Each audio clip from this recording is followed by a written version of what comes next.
je me casse. Et je me souviens à mes époques de Londres, en finance, ils me disent, mais t'es un malade, quoi. Tu te casses, t'es un super job, tu vois, t'allais gagner un fric fou. Et, tu vois, et c'est là où j'ai dit, mais en fait, je suis pas heureux, quoi. Donc, gagner de l'argent pour être malheureux, c'est bête. Et c'est hyper important que les gens le comprennent, quoi. Faire quelque chose qui te plaît pas. Donc, tous les matins, tu te réveilles et tu fais quelque chose qui te plaît pas, mais c'est horrible. Et il y a beaucoup de gens qui préfèrent rester par peur d'eux. Tu vois, c'est toujours, on revient à cette peur d'eux. Mais il faut arrêter d'avoir peur. Dans la vie, il faut se lancer. Et si tu rates, bah, c'est pas grave, t'as appris quelque chose. Si tu rates 10 fois même, c'est pas grave. Tu vois, on a peur de l'échec en France, c'est un truc de malade. Tu peux rater 10 fois, en fait, t'as appris une chose. C'est que t'as appris 10 choses qu'il ne faut pas faire. C'est marrant, si tu regardes le truc dans ce sens-là, tu vois, c'est l'histoire du verre à moitié vide, à moitié plein. Et beaucoup de gens, en fait, quand ils ratent, ils disent, bon, bah, en fait, je suis un raté, tu vois. Mais non, t'as appris quelque chose. Non, faut pas rater 100 fois, il y a un moment.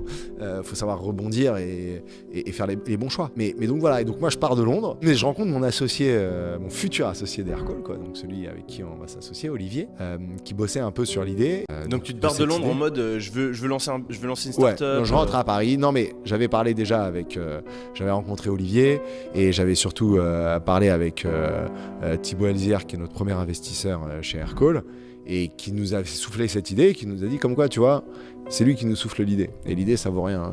J'insiste là-dessus à tout le monde qui nous écoute, c'est une idée, c'est 0,0001% du potentiel de succès de ton projet.